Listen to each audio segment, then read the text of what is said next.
Nanambara ny POLISIM-PIRENENA malagasy androany talata fa miato mandritra ny fotoana fohy ny famoahana pasipaoro malagasy no ny antony ara-teknika moa no nandraisana izao fanapahan-kevitra izao raha ny fanazavana izay azo. Efa eo ampamahana ny olana ankehitriny ireo teknisianina hoy ny POLISIM-PIRENENA ka miantso ny faharetan'ny mponina izy ireo na dia miato ary ny famoahana ireo pasipaoro dia mitohy hatrany kosa ny fandraisana ireo fangatahana.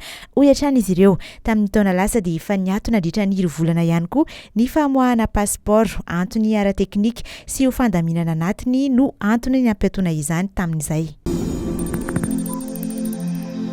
Ao anatin'ny fanavaozana ny lalàna mifehy ny fampiasambola goavana eo amin'ny sehatra HARENA AN-KIBON'NY TANY dia nisy ny atrikasa fikaonan-doha izay nokarakarain'ny ministeran'ny HARENA AN-KIBON'NY TANY omaly alatsinainy tetsy amin'ny Minin Business Center tetsy Miato.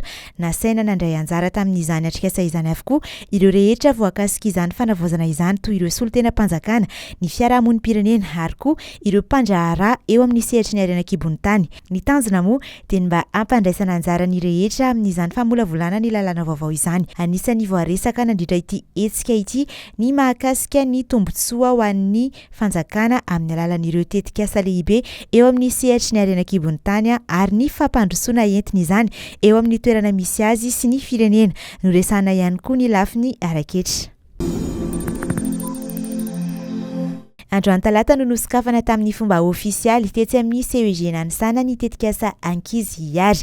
Ity tetikasa ity izay iarahan'ny ministeran'ny fanambiazam-pirenena sy ny tetikasa FIHARIANA dia manana tanjona ny amolavolany ankizy eny an-tsekoly ho mpandraharahana sy amorona asa ho an'ny tenany. Ankizy manomboka amin'ny kilasy faha-enina hatramin'ny kilasy faha-9 eny amin'ireo sekolim-panjakana mandina ny 3,000 mahery no isitraka ity tetikasa ity. Tale avy amin'ny CEG maro manerana nosy no tonga niatrika izany fanokafana ofisialy izany androany. Raha efa tafaverina amin'ny laony ny fifamoivoizana teo amin'ny passage age teo ifasy AMBILOBE Tapaka tanteraka kosa ny fifamoivoizana eo amin'ny passage age eo Mahavavy eo amin'ny lalam-pirenena faha-enina hatrany. Najanona tanteraka ny fifamoivoizana mba hisorohana ny loza manoloana ny fiakaran'ny ranon'ny Mahavavy nanomboka ho mahaly alina hoy ny ministeran'ny asa vaventy. Mafy ny fikorinan'ny rano ka simba ny apahan'ny fivilindalana mirefy 20 metatra eo. Miandry ny fidinan'ny rano vao afaka miampita ny fiara rehetra ary rin'izay kosa vao afaka manatanteraka asa fanamboarana ny orinasa kolasy. Efa nantoerana ny ekipan'ny ministeran'ny asa vaventy mijery sy manao tombana ny famoahana.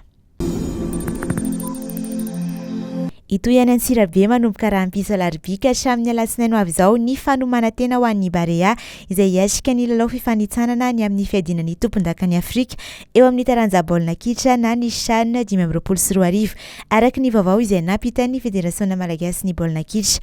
Androany talata no niainga hiazo any Antsirabe ny coach Roro sy ireo mpilalao 70 izay navondrona. Raha ny vaovao hatrany dia ny izaran'ireo mpilalao amin'ny bozaka natoraly no isan'ny antony hanomanantena any an-toerana ahafahana manomana ny lalao ho atao amin'ny Eswatini ny sabotsy 7 Desambra dia hanao lalao fitsapana amin'ny ekipa voafantiny Amoron'Many ao amin'ny kianjany Akorombe ireo Barea CHAN ireo.